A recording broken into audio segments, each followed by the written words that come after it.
Now, starting a business is really exciting, but let's be real. The paperwork, not so much. Now, if you're here, you're probably wondering, how do I actually start an LLC in Indiana? Well, you're in the right place. In this video, I will walk you through the entire process step by step so that by the end, you will be ready to get your Indiana LLC up and running.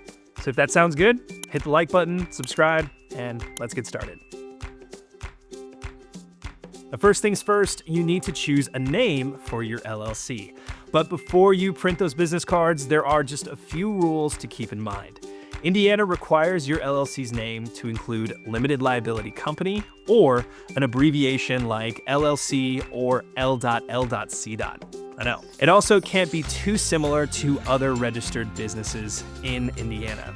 To check if your name is available, use the Indiana Secretary of State's business search tool.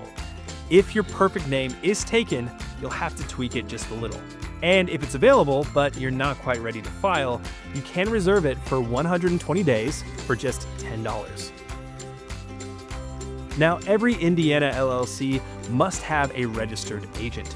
This is a person or company that receives legal documents on behalf of your business. Now, you can be your own registered agent, but you must have a physical address in Indiana.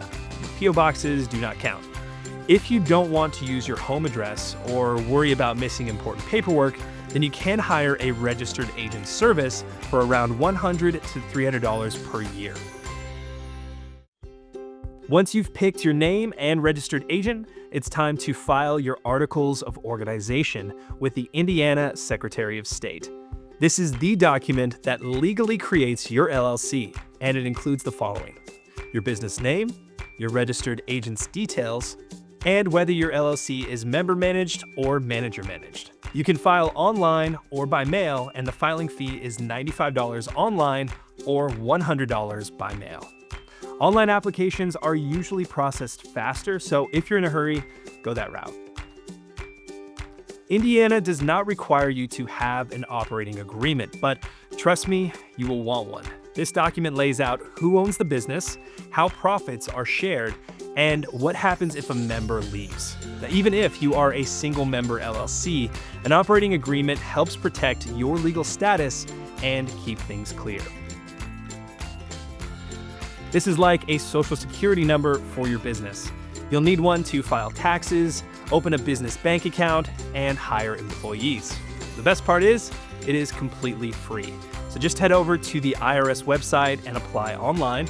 It only takes a few minutes and you'll get your EIN instantly.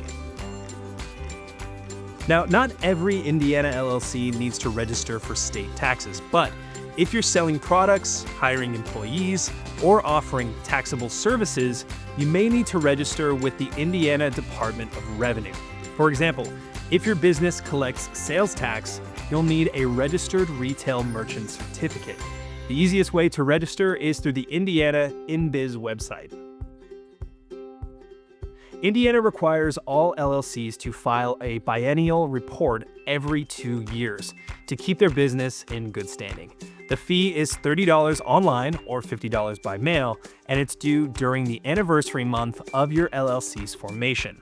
If you forget, you could face penalties or even risk losing your LLC status. So set a reminder so that you don't miss this deadline.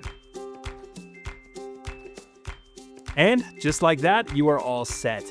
You now know exactly how to start an LLC in Indiana, from picking a name to keeping your business compliant.